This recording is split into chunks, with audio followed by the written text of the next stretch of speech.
Woohoo, it is Friday, and this is your morning jolt. Let's get right into it and end the week on a high note. First up, I know you are feeling really good after the Dow's face-ripping 400-point rally on Thursday, but you need a reality check.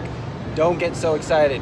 I mean, you look at, I got a great note from Goldman Sachs strategist David Costin here. He's pointing out at least 3 risks to the market rally later this year. Chief among them, trade war aftermath. Companies are raising prices pretty aggressively. These price increases are going to hit in the fourth quarter.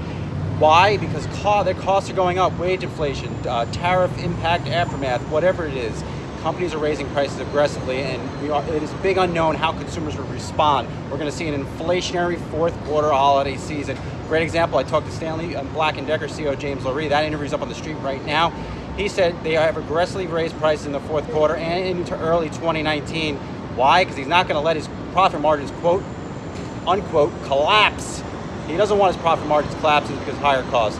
That's a big risk. Check out the piece that I wrote this morning on the 3 big risks to the market later this year. So yeah, Thursday's rally were great, but keep things into perspective. Next up, certainly probably the big story, and I don't want to bury the lead here, but I want to start off on the markets. The big story is Tesla CEO Elon Musk's interview with the New York Times. The bottom line was this: I was reading this, and you come away thinking this man needs serious help. If not for the health of shareholders, for his own personal health. He said he's working 120-hour work weeks. I clocked it, I think I was about 135. I know most of the Street's newsroom, they average about 120 hours a week. So it's not a big work week when it comes to the news business, but for for most, it's a big work week. Musk needs some help.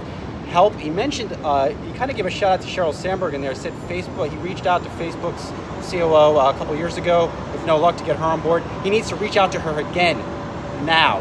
Get it done. Get Sheryl Sandberg on board.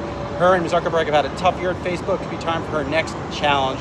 And make no mistake, Tesla is a big challenge operationally and because she would have to work with Elon Musk. Get it done, Elon. Place that phone call today. Make it happen, baby. Next up, around the street a little bit, I mentioned my Stanley Black & Decker interview. Phenomenal. That's still doing very well on the street. Check it out. We got it on the homepage. Lots of intriguing stuff.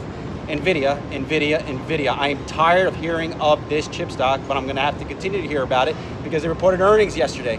Now, they beat on the revenue, they beat on earnings, but the stock is looking weak in the pre-market, might look weak throughout the session. They hadn't anything to say about crypto sales and their guidance, so that's a key concern. At the end of the day, Nvidia has to blow it away every single quarter. It's a high growth stock. We got a lot of coverage on the street about it. Check it out. Key Action Alerts Plus holding there. I know the Action Alerts Plus team remains very bullish on Nvidia. Growth company, but they probably didn't deliver enough growth, believe it or not, relative to market expectations. Thanks for following me all weekend. I appreciate the Twitter love. Be sure to sign up for the Street's Morning Jolt down below. Have a wonderful weekend.